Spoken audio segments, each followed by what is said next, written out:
Este episodio llega gracias a Faxol, el software que tiene todo para el control de tu negocio, inventario, facturación, cuentas por cobrar, etc. Hola, sean todos bienvenidos una vez más a nuestro podcast Somos Multitasking Podcast, donde hablamos de negocios, de emprendimientos y de balance de vida-trabajo. Hoy me siento muy emocionado porque tengo aquí conmigo a una persona estrella. Se van a dar cuenta ahora de quién les estoy hablando. Es un emprendedor, un real emprendedor, no como recientemente se ha empleado el término de emprendimiento, sino que este es un real emprendedor porque tiene algunos emprendimientos bien interesantes y algunos inventos que son, ¿verdad?, valga la redundancia, nuevos. Así que con ustedes está el señor Rómulo Pérez. Rómulo Muy Pérez. Buenas a todos. Hola, ¿qué tal? Johnny, gracias. Un placer para mí estar aquí y bueno, vamos a hablar de cosas interesantes y de lo que es la vida del emprendedor por detrás de cámara. Detrás de cámara. El señor Rómulo, no señor, porque es un muchachito. No, señor, no, por favor. Se van a dar cuenta ahora. Rómulo es inventor.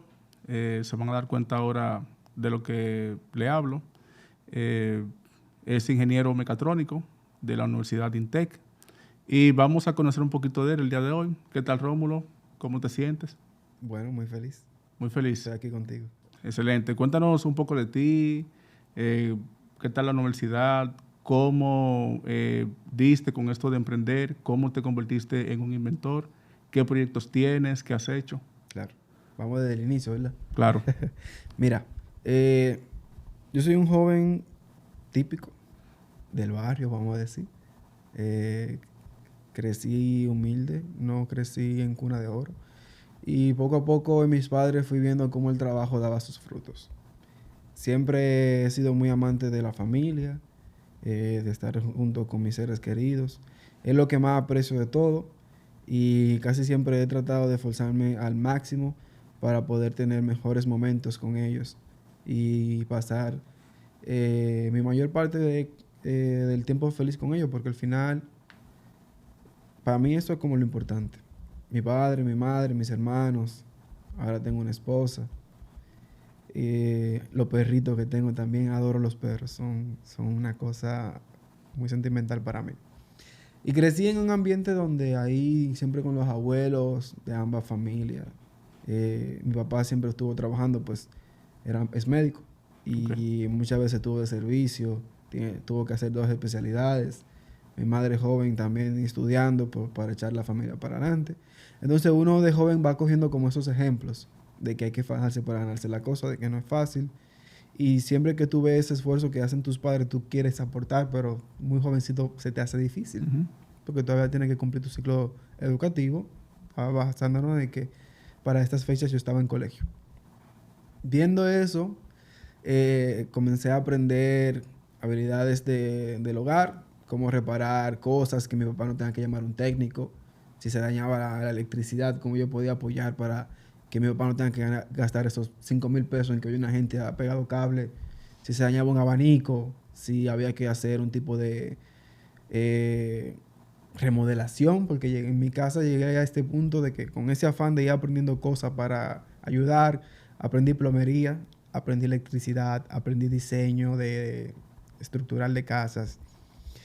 Y ahí en casa con mi padre, mientras fuimos avanzando, llegué a construir en Denglas y Chiró.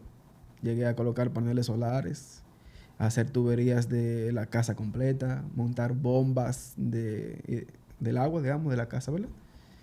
Todo eso, pero siempre fue con la idea de que ahorrar el dinero para que mi papá no lo gaste. Sí. Porque no tenía otra manera, yo estaba en el colegio todavía. Y era muy, para mí siempre, como te digo, muy importante porque yo sé cómo mi papá y mi mamá se ganaban el dinero. Pasaba mucho tiempo de que papi llegaba a las 7 de la noche trabajando, cansado. Mi mamá también. Entonces, yo quería aportar. No podía producir dinero todavía. Porque mi papá era muy exigente con los estudios. Entonces, me decía, mi hijo, tiene que estar la nota por encima de 85, de manera obligatoria. Okay. Si no, me castigaban también. Entonces... Te dio un buen parámetro porque 85... Estaba bien. Él le gustaba los 90, pero yo le decía, papi, chance, déjame. Sí. Yo te ayudo con otras cosas, déjame 85. Entonces, eso que empezó como una forma de ayudar, se fue convirtiendo en una pasión. Se fue convirtiendo en una pasión. De a eso estamos hablando cuando yo tenía a partir de mis 15 años. 15 por ahí, sí. Pero desde pequeño yo era curioso con los carritos, rotos, desarmados. Yo no sabía, pero yo buscaba la manera. Y todavía no había tanto acceso al internet, aunque te puedo decir, no te miento, de que en mi casa mi papá siempre era muy, la computadora. Desde pequeño me dijo, tienes que hacer un curso de inglés. Él era muy exigente con los estudios, porque igual mi abuelo también lo hizo con él. Entonces, llegó un momento en el que yo me volví muy interesado en ser jugador profesional de fútbol. Y desde los 15 hasta los 18 años, antes de entrar a la universidad, lo mío era el fútbol.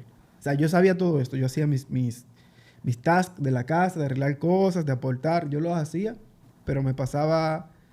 Yo entrenaba fútbol 3 veces al día en un día y a la semana 5 días. O sea, yo quería ser profesional en fútbol. Y estuve cerquita, pero no pude.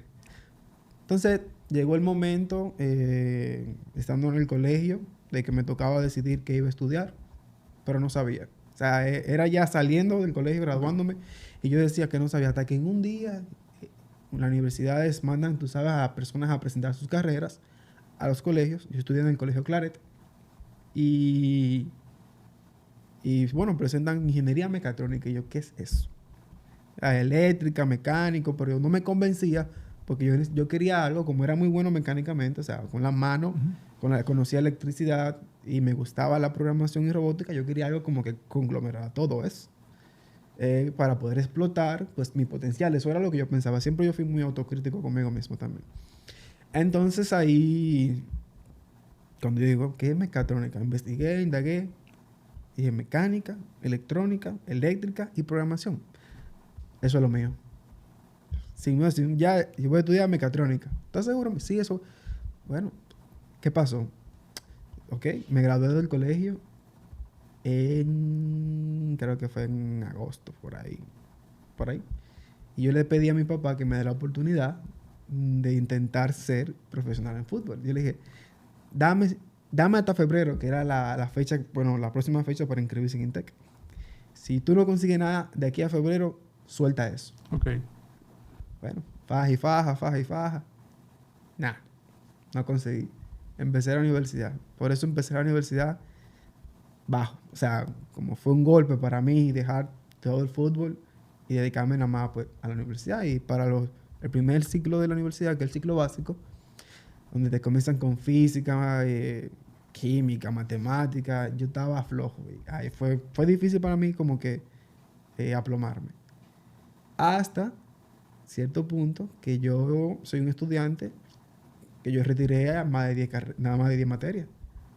Y tuve una F en la universidad, matemática, con un famoso profesor que se llama Randy. Randy. Sí.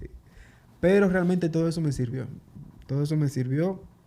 Ya para cuando llegó el ciclo profesional, ahí yo me levanté. Y ahí yo comencé entonces a demostrar de que tenía pasión por lo que hacía. Y comencé a sacar buenas notas. Tú sabes, Rómulo, y disculpa, que eso es como un patrón entre los grandes inventores, como el fracaso en su época catedrática, porque tenemos el tema de Thomas Alva Edison, ¿no? Que tuvo temas de aprendizaje que no es tu caso, pero sí reprobó materias, y el mismo Albert Einstein. Y han sido los grandes inventores mundiales. Yo y los exámenes no nos llevamos. Yo tenía problemas. O sea, para mí era muy difícil porque mi mente es muy ágil. O sea, yo proceso rápido y soy muy analítico, mecánicamente hablando. Pero los exámenes son mucho de recordar cosas. Uh-huh. Si yo tenía un examen de física, yo di física 1, 2 y 3. Di 8 o 9 matemáticas.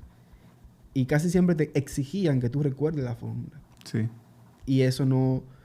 para mí era dramático. O sea, era algo para mí imposible casi. O sea, yo no podía recordar tantas cosas distintas. Entonces, como mecatrónica es una carrera que abarca tantas áreas, se me complicaba. Y por eso te dije que retiré 10 materias, me quemé en una F. Y yo lo digo con orgullo hoy. Porque hay gente que parece una vergüenza, pero yo lo digo con orgullo porque yo me levanté. Claro. Si yo hubiese sido otra persona, pues me quedo ahí tirado. Y es un patrón común entre los ¿Cómo tú grandes dices? inventores, tal como te digo. ¿En qué momento tú te diste cuenta que se te daba bien inventar o cuándo tomas el camino de inventar ya como algo profesional? Desde que yo estaba en el colegio, yo inventaba mucho. En los proyectos que eran de física como... bueno, no recuerdo bien. Yo sé que en el colegio yo llegué a hacer un carrito con... Hay unas piezas que parecen... No son Lego, pero son metálicas que vienen perforadas. Y tú con tornillo, tú vas armando lo que tú quieras. Yo hice un carrito con un panelcito solar que se movía. Y eso era un boom para ese entonces. O sea, estamos hablando de que 2016, 2015, por ahí. Y llegué a hacer también maquetas que una profesora me sacaba del aula para decirme, mira, ven, ayúdame a fabricar esto. Pero a mí me gusta mucho lo de hands-on. También yo participé en el colegio mucho con la parte de agricultura. Y desde el colegio yo tenía el patrón de que me gustaba crear. Yo lo decía, a mí me gusta crear cosas. Y yo quiero ser una persona que cree algo. Desde el colegio, o sea, tercero, segundo de bachiller, yo sabía que yo quería ser una persona que cree cosas. No quería quedarme llegando al mundo laboral como lo mismo. Sentía que me iba a desperdiciar. Entonces dije, yo necesito hacer algo que me permita abrir mi mente y diseñar, fabricar cosas. ¿Y en qué momento tú tienes un emprendimiento que es Sargassum? Sargassum, siguiendo la historia, quería llegar ahí. En la universidad tú tienes al final de la carrera proyecto de grado 1 y proyecto de grado 2. Y ellos van donde ti en proyecto de grado 1 y te dicen, ok, ahora nosotros tenemos estas problemáticas que existen actualmente en el mundo. Ya yo había hecho otros proyectos, no de invención, pero sí de que tenían que ver con mi carrera, y me habían salido muy bien y realmente me llegué a destacar. Entonces, para cuando me llegó el proyecto de grado 1, esa materia, que era de la penúltima, digamos, porque ya luego va la 2 y se acaba, presentan, está en auge el tema del sargazo. Y ahí entonces decimos, ¿por qué no hacemos una solución robótica para resolver este tema? Pues entonces ahí nace la idea de automatizar mediante un robot, que es una máquina, la recolección del sargazo, que ahí que está el problema en nuestro país, que no hay un proceso eficiente diseñado para garantizar de que el sargazo no toque nuestras costas. Entonces, Sargassum básicamente es la integración de todo los conocimientos adquiridos en mi proceso educativo en la universidad. La mecánica, electrónica, eléctrica y la programación. Ahí yo agarré todo lo que yo aprendí, lo imprimí en ese prototipo. Y realmente al principio, soy honesto, yo hice una primera versión y la presenté, que es donde salgo la foto del lado del robot en una piscina, como de lado, ahí agachado, y no me gustó. Ok. Me di cuenta que hubo un fallo en el cálculo de flotabilidad. Lo que pasa es que cuando tú diseñas para el agua, no es lo mismo que para cuando tú estás encima de la tierra.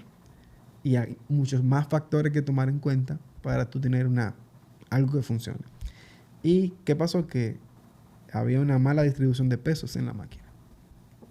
Pues yo agarré, me lo llevé, lo desbaraté y empecé de nuevo. Y cuando empecé de nuevo, fue cuando yo dije, ok, ahora lo voy a hacer como yo lo tengo en la mente. Porque yo tengo la capacidad como de visualizar las cosas en la mente. Yo armo y desarmo. O sea, yo este micrófono en mi mente te lo decrano básicamente en buen dominicano y logro visualizar eso. Entonces, eso me permitió dar con el dispositivo de esa manera, pero no fue tan fácil porque para dar con esa buena solución, yo tuve que durarme 3 meses investigando todo lo que existía, cómo lo hacen y por qué lo hacen. Y de todo eso fue que yo extraje, ok, esto es lo que necesitamos para dar con esta solución. Yo realmente al principio no pensé que iba a ser a llegar a tener una patente, pero yo dije, si yo voy a hacer un proyecto que yo sé que me va a costar dinero, porque a todo el mundo le cuesta dinero el proyecto de grado, eso es tradición allá. Hay gente que gastan 100, 200 mil pesos. Y como yo me conozco, yo sé que yo iba a querer hacer algo que me represente. Yo dije, si yo voy a hacer un proyecto de grado que me voy a gastar ese dinero, no lo voy a gastar para después tener un piso de papel en la casa. yo voy a gastar ese dinero para que me sirva para algo después. Sea para lo, pero que no se quede en mi proyecto de grado y ya. Porque hay muchos proyectos que se hacen muy buenos, pero se quedan ahí. No pasan. Entonces yo dije, yo voy a perder 300,000, 400,000 pesos y pasar un proyecto y ya, sin más nada. Ese no va a ser mi caso. Entonces, como yo sabía, le dije, lo voy a hacer bien y después voy a tener un proyecto que va a ser algo más. No pensé que iba a ser una patente, no pensé que iba a ganar competencias, ni que iba a participar como emprendedor, pero cuando terminé, se me acercaron personas y me dijeron el potencial que tenía. Validaron mi idea. Y ahí fue donde me acerqué realmente al Centro de Emprendimiento e Innovación de la universidad, que tiene el INTEC. Y ahí me dieron mucho apoyo, porque algo que carecemos en el programa académico, muchas de las universidades, es en el tema de los negocios.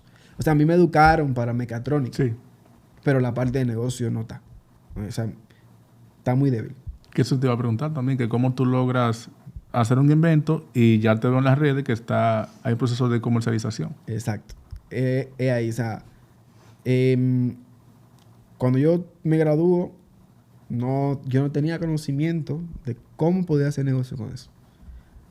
Pero el deseo y el hambre, que era algo que tengo también de diferenciarme, de demostrar de que se puede de esto, pues yo acudí al Centro de Innovación y le dije, oigan, yo tengo esto, yo lo quiero patentar y yo quiero que ustedes me ayuden a seguir trabajándolo. En el Centro de Innovación entonces me comienzan a vincular con esas competencias y ferias donde yo comienzo a tener exposición. Y ellos mismos me ayudan a moldear el modelo de negocio, ¿verdad? Entonces ahí también me dan capacitaciones de cómo funciona, de qué se hace, qué se requiere, cómo estructurarlo correctamente. Y por eso, entonces, cuando me preparan, comienzo a participar en esas competencias. Yo con Sargasum participé en 3 competencias y gané, no de primero, pero gané. Y la más importante fue la del MESID para el 2023, que eran 42 universidades del país completo. ¿Y lograste adquirir la patente? La patente llegó hace 4 semanas. Yo estoy hablando del 2023 cuando yo salí, que me gradué de la universidad. Y yo participé en esas competencias. Una desventaja de este proyecto es que yo lo he elaborado hasta el momento solo. No con un equipo de alguien que se cargue de la programación, alguien que se cargue del negocio, alguien que se cargue del hardware. Todo ha tenido que ser yo. Y eso es una debilidad del proyecto hasta ahora. Sí. Porque no es lo mismo trabajar con un buen equipo. Se desarrolla mucho más rápido y mejor. Entonces, participé en esas competencias. Tuve 3 premios que me ayudaron a capitalizar. O sea, a tener un capital semilla. Ya yo había gastado un dinero en el proyecto, ¿verdad? Ese fueron 350,000 pesos, 400,000 pesos para fabricar el prototipo. Pero ganando esas competencias, yo logro obtener nuevamente 450,000 pesos. O sea, yo retorné la inversión de lo que hice, por lo menos. Entonces ahí me surge la idea, cuando tenía el dinero, porque lo tenía realmente, pero no había hecho nada con él, lo tenía ahí, y dije, me detuve en el proceso de Sargasum en lo que trabajábamos la patente, porque la patente tomó tiempo. Duramos, desde que yo me gradué, hasta básicamente recientemente, como unas 4 semanas, 1 año y 8 meses más o menos, que fue bastante rápido para hacer una patente, y obtuve el certificado de UNAPI. Una patente normalmente duran de 3 a 4 años para que te den esa certificación, y nosotros la obtuvimos con la universidad, con INTEC, en 1 año y 8 meses. Realmente es un buen logro. Entonces, ahí viene el tema de emprendimiento. Yo no me quería quedar todavía de mano cruzada con Sargasum esperando la patente por tema de protección, y no quería emplearme, aunque lo intenté, porque me gusta crear y yo quería hacer cosas distintas. De hecho, haciendo el proyecto tuve varias crisis porque la programación es muy avanzada, y desde que lo presenté y comenzamos a trabajar en la patente, me metí en un masterclass de España de desarrollo de robótica móvil, donde duré 8 meses estudiándome ese curso, 16 horas diarias. No hubo un día que yo no estudié. Y a veces duré 2 días seguidos estudiándome eso. O sea, un día, 16 horas, yo me levantaba, me sentaba y me acostaba con la computadora prendida al lado. 8 meses. Y producto de esa preparación surgió One Origin. Producto de esa preparación surgió One Origin, porque ese curso básicamente me hace especialista en hacer que los robots se muevan solos y tengan decisiones en un entorno donde hay personas. Ahí viene One Origin. Yo sentado con mi amiga y mi hermano, le digo, oye, la publicidad en los centros comerciales es como que aburrida, como que tú pasas de una pantalla y tú ni te percatas que ya hay una pantalla ahí. Como que es más de lo mismo. Y le digo, ¿tú te imaginas que pongamos una máquina que tenga la pantalla, pero que tú puedas tocarla y que se mueva y que te hable y que tenga cámara y que tú puedas hacer esto y que tú puedas pedir en la misma pantalla en el food court y que esté andando por ahí? Pues dicho y hecho. Ahí está, nace One Origin, registro en ONAPI, saco RNC, comienzo, chin a chin. Y tenemos ahora el primer robot publicitario en Sanville que tiene 3 pantallas. Y hace exactamente lo que dijimos en ese momento, hace 1 año y 4 meses. Creo que fue que fundamos One Origin y el robot está operando hace como 4 meses. Primero lo tenía ahí buscando dónde colocarlo, fue un tema, pero logramos posicionarlo y ese fue el primer proyecto de One Origin. ¿Tú entiendes que esa capacitación que tú diste en Intec sobre la preparación para presentar el proyecto te ayudaron en tú conseguir esos mercados para tú colocar One Origin? Sí y no. Te voy a decir por qué. Porque en emprendimiento hay un tema de gallardía, como digamos, de atrevimiento, de no tener miedo. Yo toqué muchas puertas y me dijeron que no. No. Ya nosotros tenemos esto. No. Y en el medio de esa crisis, de esa frustración, yo estaba con la mano en la cabeza. Porque a mí me gustan las cosas rápidas. Y no rápidas mal, sino si yo entiendo que se puede hacer ahora, ¿por qué no lo hacemos ahora? Vamos a hacerlo. No, que hay que esperar, que esto, que aquello. A mí no me gusta eso. Donde yo trabajo le llaman Speed and Delivery. No hay, o sea, aquí el dominicano tiene esa mala costumbre. Vamos a esperar que fulano quiera ver el correo o que responda al correo. A mí no. O sea, ¿qué hay que hacer? Vamos a hacerlo. Si hay que durar hasta las 5 de la mañana despierto haciéndolo, vamos a hacerlo. Entonces, mucho tiempo me dijeron que no. Llegué ahí, me pidieron una prueba de concepto porque es algo totalmente diferente a lo que hay. O sea, nadie había intentado hacer eso. Yo le dije, no hay problema, yo te pongo ahí 7 días si tú quieres, te doy 1 mes de prueba. No hay problema, yo voy. Lo coloqué y me dijeron, nos gustó, nos encantó.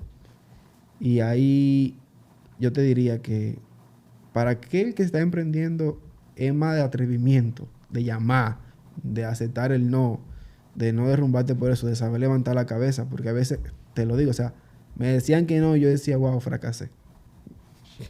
Sí. Porque hay gente que no entiende. Muchas veces que no entienden el potencial del proyecto y te dicen que no por eso. Uh-huh. No le dan la oportunidad o el chance. Pero siempre va a haber alguien que de alguna manera u otra al final, sí, déjame ver. Y te dan el chance. Ahora, mi papá dice que la suerte va con la preparación. Si tú no estás preparado cuando te llega la suerte, Uh-huh. no va a haber forma. Tú tienes que estar listo. Y eso lleva los 8 meses con mis 16 horas que yo hasta subí 10 libras o 15 libras. Porque no me había sentado comiendo y en la computadora. Pero valió la pena. Sí. Tú mencionaste que un emprendedor para tener éxito tiene que tener gallardía, Uh-huh. valentía. ¿Qué otra cualidad tú entiendes que necesitaste desarrollar para lograr los objetivos que lograste? Mira, fuera de la valentía y el atrevimiento, realmente hay que tener mucha educación, saberse manejar, aferrarse a los valores, porque mucha gente te empuja a hacerlo mal hecho. Pero sobre todo es saber hablar. Porque a veces una persona se sienta contigo en una mesa y desde que tú dices 2 palabras ellos saben si sí o si no. Y sobre todo que, por ejemplo, en mi emprendimiento que me toca dar cara con gente grande o gente que tiene mucho tiempo en el mercado, cada palabra que yo voy a decir, yo la pienso 5 veces antes de decirla. Y mi papá bueno, te digo mucho a mi papá porque mi papá para mí es muy especial. Pero mucha gente me dice, cuando me escucha hablar en las entrevistas, que me felicitan porque a pesar de que yo no soy una persona que estoy acostumbrado a estar expuesto, la pausa que yo tengo cuando hablo me permite decir cosas precisas o bien dichas, vamos a decir. Pero tú ves que hay gente que tiene tiempo en televisión o enfrente de un micrófono y se paran o se sientan dentro de cualquier lugar, bla, bla, bla, bla, bla, y no dijeron nada. Ya una gente te mide por eso. O sea, cada cosa que tú vas a hacer en una presentación de negocio cuenta. Desde si llegaste temprano, si llegaste bien presentado, si dijiste buenos días o no. Esas personas piensan en todo. Y yo lo que hago es, yo analizo todo lo que esa persona puede analizar de mí antes de yo verle la cara. Okay. E incluso, si tú puedes investigar a esa persona antes de tú conocerla, no para mal, sino para tú saber de dónde viene, qué hace, cómo lo hace, si es técnico o si no es técnico, porque hasta eso influye. Si yo me siento contigo a hablarte de cosas técnicas y tú no me entiendes, no va a haber una comunicación. Uh-huh. Entonces, si yo te estoy tratando de proponer un negocio, tú no vas a entender, tú me vas a decir, eso no funciona. Pero es porque yo no me estoy comunicando correctamente. Sí, entonces es como una especie de risk assessment. Yes. Antes de presentarte con la persona. Si es algo de negocio, yo investigo, yo hasta no escribo lo que voy a hablar, porque no quiero que sea algo como... ¿Sabes que cuando tú estás en el colegio y te ponen a hacer exposiciones, te obligan a memorizar exactamente lo que dice el párrafo? Es un error. Tú tienes que pensar lo que tú vas a decir, pero con tus palabras. Uh-huh. O sea, natural, porque sale de ti, no de un libro o de otra persona. Entonces, tú piensas las ideas que tú quieres transmitir y cuál es el mejor lenguaje para que esa persona reciba tu mensaje. Y eso es vital. Claro. Eso es vital, porque si no, alguien te va a decir, yo no entendí nada de lo que tú me dijiste. Sí, es así. Rómulo, tengo curiosidad de algo. Yo sé que sí, pero ¿tuviste algunos obstáculos en la construcción de estos inventos, tanto en Sargassum como en One Origin? ¿Y cómo sobrepasaste esa dificultad? Sobre todo en Sargassum. Mira, Sargassum es un proyecto que yo duré construyendo solo 1 año. Todos los días, o sea, sábado, domingo, todos los días. Yo soy muy obsesivo con las cosas. Y me gusta que salgan bien. Y me gusta que estén bien. Y yo estando en sala, porque todavía vivía con mis padres cuando eso, yo agarré la sala de mi mamá, moví los muebles para una esquina, planté mi robot en el medio y que a mí me quedaba. Eran las 3 de la mañana, mi papá se levanta a las 4:44. Y decía, mijo, ¿y tú estás ahí todavía? Sí, papi, que tengo un problema. No puedo hacer que los motores se muevan a la velocidad que yo quiero. Y muchas veces... mi tema con la programación, porque tenía debilidad, por eso fue que hice el curso, como te dije, el masterclass. Luego, código y código no funciona. Y realmente es frustrante, porque tú necesitas avanzar en el proyecto. Que de hecho, yo comencé a hacer el proyecto y yo me salí de la universidad, porque nada más tenía esa materia, y duré hasta el trimestre de presentación para volverme a inscribir en la universidad. Porque no me daba el tiempo. Yo sabía que no me daba el tiempo. Tú tienes un trimestre para la investigación y un trimestre para fabricarlo. Yo me di mi trimestre de investigación el trimestre y luego me retiré. No me inscribí más. Hasta que lo tenía listo. Ese último trimestre, que es del último año, o sea, para cumplir ya sería 1 año y 3 meses, yo me inscribí. Entonces... es un poco difícil. No solamente en la parte técnica. Quemé una batería. Casi le exploto porque era de litio. O sea, yo cortando un wrap, me llevé 2 cables y pegué el gilet, el cúter, con los cables. Se me prendió en fuego. Un extintor a las 2 de la madrugada. Está fuerte, sí. En el medio de la sala. Una batería de litio, ¿sabes? Que fácilmente ahí explota. ¿Qué más? Se me cayó una de los cascos, que son hechos en fibra de vidrio. Se me comenzó a meter agua en un momento y se iba a mojar la batería también. Quemé 2 o 3 fuentes. O sea, pasan muchas cosas. Y en medio de esa dificultad, ¿qué te mantenía siguiendo intentándolo? Porque cualquier gente dice, no, voy a soltar eso, voy a seguir mi vida. El deseo de demostrar de que sí se puede. O sea, yo tengo mucha hambre de crecer y de ser una persona importante. Y habían incluso profesores que decían que yo no lo iba a poder hacer, que no lo iba a poder. Y eso para mí era un reto. Y sobre todo que tengo, como te dije, soy muy familiar y tengo muy buenos amigos. El no fallarle a mi familia y sobre todo luego del esfuerzo y a mis amigos también es muy importante para mí. Entonces, yo dije, si yo te digo que yo voy a hacer algo, siempre recuerdo que hubo un amigo de la universidad, un compañero, que le dijo a un profesor, profe, si él dice que él lo va a hacer, no se preocupe que él lo va a hacer. Y yo siempre trato de cumplir mi palabra. O sea, si yo te digo que voy a hacer algo, lo voy a hacer. Ahora, si yo no dije que lo voy a hacer, olvídate que no lo hago. Y si digo que no lo voy a hacer, tampoco. Tú sabes que es probable que en la mente de esos profesores surja la idea de que, bueno, el sargazo está ahí todos los años y ninguna gran empresa ha hecho nada por eliminarlo. O sea, que tal vez no se puede. Y como es este jovencito, va a hacer eso en donde ese sargazo está todos los años y una empresa grande de tecnología no se ha lanzado a hacerlo. Porque tú sabes que esto es un atrevimiento lo que yo estoy haciendo. El tú colocar un dispositivo en el mar de día y noche, que se mueva solo y que tome decisiones solo.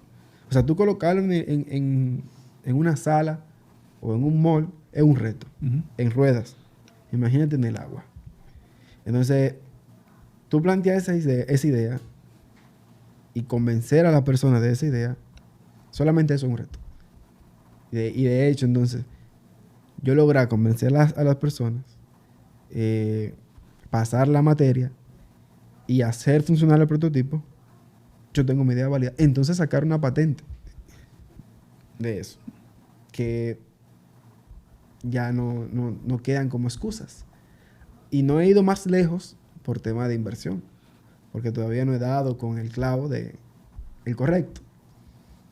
Pero eso también me mantenía a flote. Y tú conoces la magnitud del proyecto, porque al igual que nosotros, entiendo que Puerto Rico, Cuba, Jamaica pueden sufrir con el mismo problema. Puerto Rico, Cuba, Jamaica, Isla Caimán, México, Miami, son muchos. Está todo el Caribe.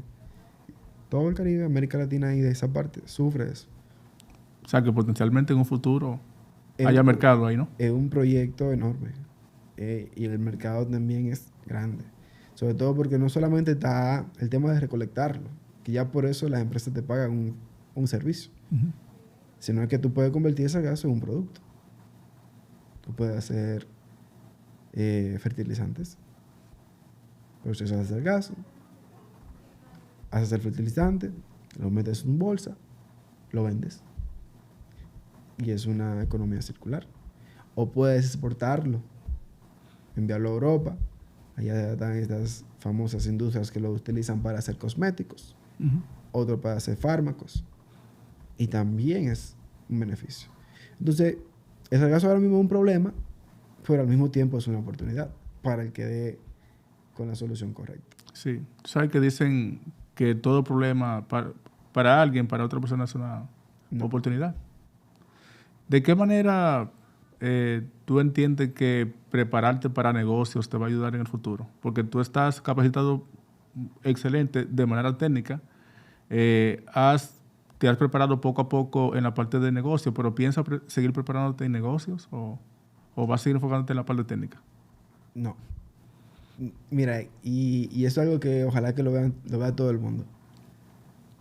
Si tú te enfocas solamente en la parte técnica, es muy difícil que tú seas emprendedor. Muy difícil. Ahora bien, si tú ves la mayoría de gente con mucho dinero, ni siquiera tiene una carrera. Uh-huh. Pero lo que pasa es que eso es lo que nos venden el sistema educativo. O sea, hay muchas maneras de tú estudiar cosas. Hay gente que se sienta a hacer negocio y ha leído 100 libros de negocio. Y te hacen en una transacción $15,000 en 2 llamadas. Pero, hablando sobre mis estudios yo ya luego sí aprecio mucho mi capacitación o capacidad en el ámbito técnico, porque eso me permite conocer la parte baja del negocio. Sí. Ahora quiero tener un buen peso en la parte de negocios y quiero hacer un MBA. Porque eso entiendo de que me va a ayudar a tener negocios con mayor potencial. Y los MBA realmente para mí son de gran apoyo porque he visto Pensum, sobre todo el de Barna, es bien caro, pero entiendo de que impacta de una manera positiva en el currículum de una persona. Tú sabes que yo he escuchado que muchos de los grandes ingenieros de Silicon Valley, por ejemplo, tienen por default, o sea, para estar en ese mundo, tienen que hacer una carrera en negocios para poder entrar en ese mundo de la tecnología y de hacer negocios. Es que, es como te dije, o sea, los negocios son un arte. Y si tú no sabes comunicarte correctamente, tú nunca vas a poder hacer negocio. Sí. Entonces, muy bien por las carreras técnicas, son muy buenas, pero si tú quieres ser emprendedor, por lo menos tienes que leerte algunos libros de emprendimiento y negocios. Y al final, eso es lo que te va a hacer diferente. Ese conocimiento de cómo emprender, cómo comunicarte, qué estrategias utilizar, cuándo sí, cuándo no, cuándo aplicar bien el marketing, que eso es otro mundo, que ni siquiera quiero tocarlo porque eso es otra cosa. Pero son cosas que son materias que a veces en la universidad son de bullying, porque, yo soy ingeniero. Y dicen el que es más comercial, lo minimizan. Pero al final, por ejemplo, el ingeniero industrial, el jefe del mecánico en la empresa. Pero encima del industrial, está el de marketing por ahí, que es el que trae el dinero a la empresa. Sí, o el de negocios. O el de negocio. Entonces, todo tiene su valor y su peso, pero si tú puedes combinar la parte técnica con la parte de negocio y manejar el marketing, tú estás en otro nivel. Rómulo, ¿qué aprendizaje te deja? ¿O qué cosas tú podrías transmitirle a personas que están allá afuera, que quisieran materializar una idea y que tú has logrado obtenerla con tu proceso?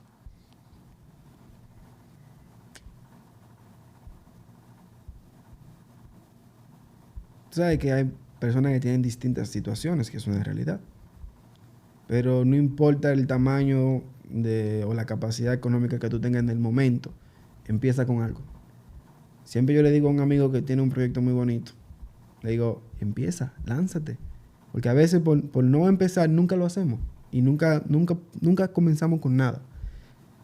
Hay que lanzarse y en lo que tú vas cayendo tú haces el avión, como bien dice un refrán que hay por ahí.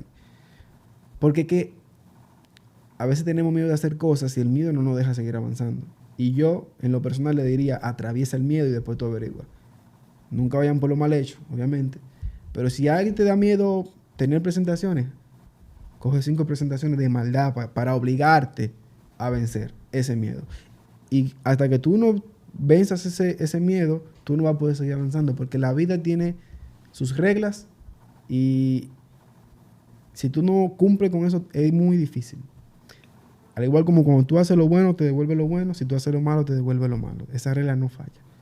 Si tú no vences tus miedos y manejas tus emociones y miedos, tú no vas a poder pararte frente a un dueño de negocio y decirle, mire, necesito 500,000 pesos para yo poner una paletera. No hay forma. Te va a decir, sí, mijo, pero ¿con qué tú vas a vender si tú no puedes ni siquiera hablar aquí? Entonces, mi consejo, atraviesen esos miedos. Empiezan por algo, porque todo empieza chiquito. Todo empieza chiquito. Hoy estaba en un taller comprando una pieza para mi carro. Y veo la foto del taller, parecía un colmado. Y en un palo de luz decía, repuesto X. Y veo ahora el taller 4 pisos para arriba. Hay que empezar por algo. Y hasta que tú no empiezas, esa idea nunca va a ser real. ¿Saben? En sintonía con ese comentario que tú dices, en Japón hay una metodología que se llama Kaizen, ¿no? Que es mejorar cada día, es la mejora continua. Cada día tú mejoras un 1% cada día, pero en años ese 1% se convierte en excelencia. Claro. O sea, tú te lanzas, tú tienes una idea, lanza con el nombre hoy. Hoy tengo el nombre. Empieza con algo. Esos 5,000 pesos que tú te gastas en una salida, vete a un API. No, ni siquiera tenés. Entra a un API en Google, gasta los 5,000 pesos en el nombre comercial. Ya tengo el nombre. Ahora necesito el Instagram. El Instagram y déjalo ahí vacío. En mi Instagram, que tengo una nueva compañía que voy a hacer ahora, tengo una que se llama Compatec. No la he empezado, pues ya tengo el nombre comercial y ya tengo el Instagram. ¿Eso te motiva? Eso me motiva, porque ya tengo el compromiso de que eso está ahí vacío. Aparte de que tengo a la gente diciéndome, mira, hay que hacer esto. Sí. Pero ya yo empecé, di un paso. Yo me hubiese quedado de manos cruzadas y no hago nada porque salga asunto ahí y estaba en Origin. Pero no, dije, vamos a esto, lo voy a hacer. Empecé con algo. Mañana, otro paso. Otro día, otro paso. Y de chin en chin, cuando viene a ver, está la tienda abierta y estamos trabajando ya. Gracias, Rómulo, por ese consejo. Realmente yo también me lo llevo. Sabes que todo el mundo tiene alguna idea que quiere empezar y muchas veces no empieza. Realmente valoro mucho los consejos que diste hoy. Realmente me gustó mucho la conversación. Le agradezco a Robert Leclerc, que fue el link entre nosotros, que de hecho me dijo que te dijera como que te dio una paliza o algo así, o que te dio tu cocotazo, no sé. Yo cumplo con decirlo. En el colegio, Robert era un amigo del colegio. Te digo, los lazos son importantes. Sí. Y si tú puedes tener la mayor cantidad de amigos, sin interés, obviamente. Claro. Téngalo, porque al final la vida es un tollo, como dice mi suegro. Y sobre lo que tú te llevas son las relaciones, los buenos momentos y ese cariñito, porque todo lo otro es vanidad. Sí. Material, vanidad. Carro, vanidad. La familia, los amigos, eso es todo. ¿No? ¿Cuáles son tus redes sociales? ¿Dónde la gente puede seguirte? ¿Dónde puede ver tus proyectos? Bueno, para no darle mucha cosa, en Instagram me pueden seguir como romulo.perezv y ahí en mi bio van a encontrar One Origin, van a encontrar Sargassum, van a encontrar Team Force, que soy mentor y no lo mencioné, eso era muy importante. Es un equipo de robótica de Luxmundi donde yo guío a los chicos a competencias internacionales. Y van a encontrar Compatec, que es algo nuevo que estoy trabajando. Ok, no, pues sigan ahí a Rómulo y se van a enterar de todo lo que tiene y todo lo que va a venir. Viene algo bonito ahora en Año Nuevo. Excelente. Lo van a ver. Rómulo, pues gracias por todo y será hasta la próxima. Muchas gracias por tu presencia aquí. Muchas gracias a ustedes. Bye, será hasta la próxima.